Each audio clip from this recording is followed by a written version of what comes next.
Well, it wasn't that long ago that we found out tax credits were indeed not going to happen here in the United States. As you know, last year there was so much talk and so much work being done to try to get Build Back Better passed, which did include EV tax credits for 2022 and forward. Now, that whole bill came crumbling down at the last minutes of the year, and a lot of that was because there was so much spending in this bill. It was something like $3.5 trillion over the next 10 years, which included a number of items that would expire in 5 years or 7 years or 3 years to help keep the number down. Well, of course, Senator Joe Manchin was the biggest opponent of this legislation, and his support was absolutely needed to get this done because Democrats are trying to get this done through the budget reconciliation process, which includes only 50 votes needed in the Senate to get it passed. Now, right now, Congress has pivoted on to other priorities since the beginning of the year. And although it seems kind of strange, somehow just this week, new life has been breathed back into Build Back Better. Just this week during a press conference, Joe Biden said, "It's clear to me that we're going to have to break this up." Joe Biden has clearly identified that there's no way they're going to get this bill passed as this humongous bill, which is probably a good thing overall because there was so much stuff packed into this and too many priorities that the Democrats were trying to push through.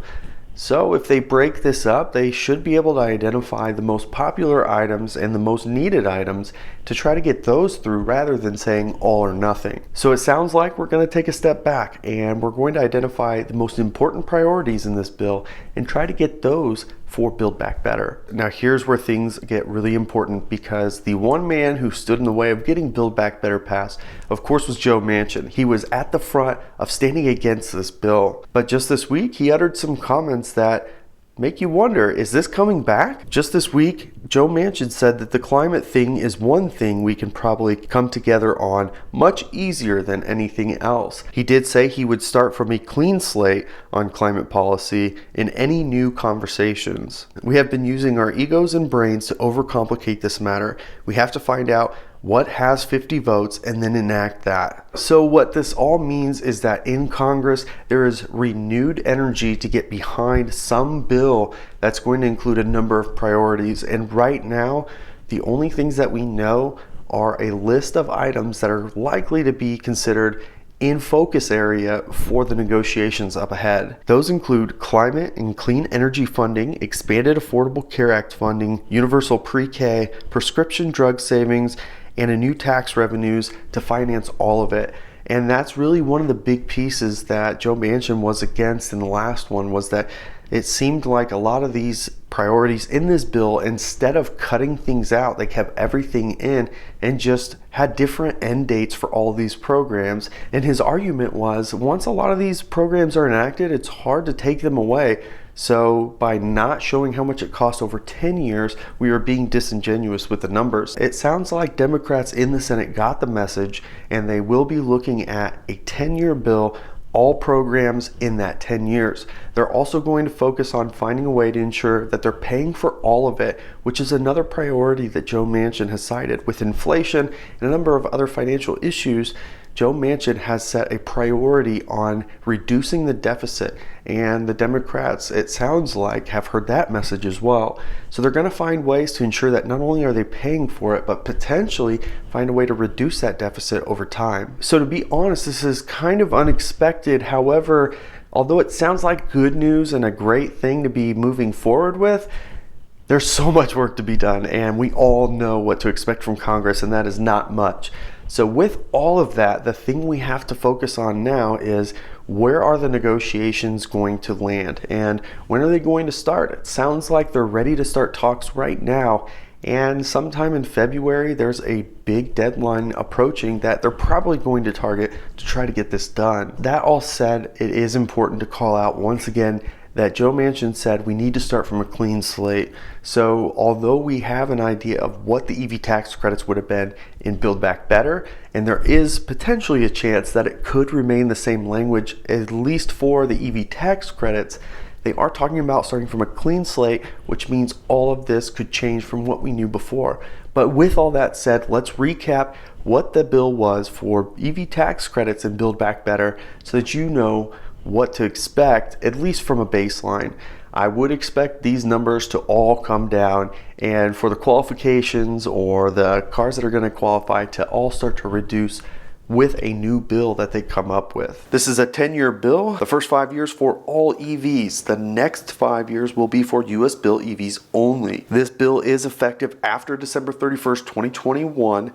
So starting January 1st, 2022, you then qualify. This is a $7,500 credit at $4,000 base for all EVs. There's a $3,500 boost if it has a 40 kilowatt hour or larger battery pack and less than 2.5 gallons all the way through 2026, and then starting in 2027 it has to have a 50 kilowatt hour battery pack and less than 2.5 gallon gas tank. There is that $5,000 boost, the $4,500 union boost, and a $500 boost if the battery is built in the US. This is a refundable credit. Your income does not matter. The only thing that matters is the car that you select and the maximum credits it qualifies for. Everybody gets the maximum amount in all terms except for income. The income caps are based on adjusted gross income, $250,000 for individuals, $500,000 for joint filers, and this is not an all or nothing credit, so you only lose $200 of the credit per $1,000 of income over those caps. The MSRP caps are still the same, sedans and others at $55,000, vans, SUVs, and trucks at $80,000. Used EVs do get a tax credit of $2,000 base as long as it's a 2-year-old car and no more than $25,000. An extra $2,000 available if it's got a 40 kilowatt hour battery pack or larger through 2026 and a 50 kilowatt hour or larger battery pack 2027 and on. The income caps for used EVs is $75,000 for individuals and $150,000 for joint filers. The timing on this credit is in the first year you will get this credit at time of filing your 2022 taxes. So in April of 2023, that's when you'll get your credit. Starting in 2023, you will get this at time of purchase. So it'll be treated like a rebate, like when you go into a traditional dealership today and Honda's offering a $1,500 rebate on a Honda Civic. It's at time of purchase, starting the second year and moving forward. Also, another thing that I get questioned about a lot is, am I able to get this credit more than once? And the answer is absolutely you can.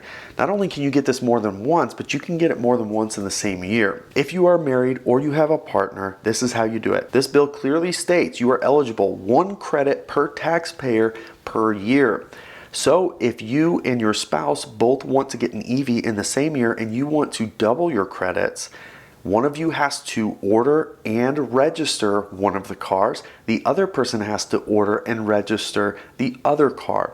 So if you want to buy a Model Y and a Mach-E, one person buy the Mach-E and register it only in your name. One person buy the Model Y and register it only in their name. You will both qualify for the maximum credits for both of those cars. So for plug-in hybrids, something to think about. It's the same credits, the same structure, but the way that hybrids are built today, there's not many of them that have less than 2.5 gallon gas tank, and there's not many of them that have more than a 40 kilowatt hour battery pack. So most of them will not get the boost money, but they will qualify for that base $4,000 credit. And if the union boost stayed, there's a number of them that would still get the union boost. And if the battery came from the United States, they'd get that $500 boost. So there's up to $9,000 available. But most plug-in hybrid electric vehicles will qualify only for that base $4,000 credit. So if you're thinking about buying a plug-in hybrid, you might want to consider buying it now before the end of the year. The reason being, once these rules go into effect, the old way goes away. The current bill would allow you to get $7,500 on most plug-in hybrids today. That is, of course, except for car companies that have sold more than 200,000 units. But a Chrysler Pacifica is a perfect example because it's easy to think about. The Pacifica hybrid does qualify for $7,500 today. Now, that is based on your income though, so that is the difference between the new bill and the old bill. So you have to have at least $7,500 in tax liability to get that full $7,500. If you only have $2,000 in tax liability, you'll only get $2,000 in credits. But as we look into moving into this new bill, if it should pass, a lot of cars wouldn't get that full $7,500 anymore. There are a number of cars that qualify for $7,500 today that are going to qualify for substantially less money once this bill is passed, if it should pass. So as you can see, there's a lot going on right now, and it's very unclear what exactly is going to happen next. Of course, there's going to be negotiations in the Senate on this new bill, and hopefully they'll bring a price tag much farther down and find a way to fund this completely. So we'll just have to wait and see and keep an update on what exactly is going on with these EV tax credits. But it sounds like this is not a dead deal just yet, although that is exactly what it looked like at the end of 2021. So these next couple of months should absolutely be exciting as we continue to eye what these potential EV tax credits could be and if they do have the support they need to get passed. I hope that you enjoyed this video. If you did, of course, give it the thumbs up. If you haven't already, of course, subscribe as we continue to post content regularly, especially with tax credits. You can follow us on Twitter and Instagram at BeardedTesla. Thanks so much for joining us, and we'll catch you next time.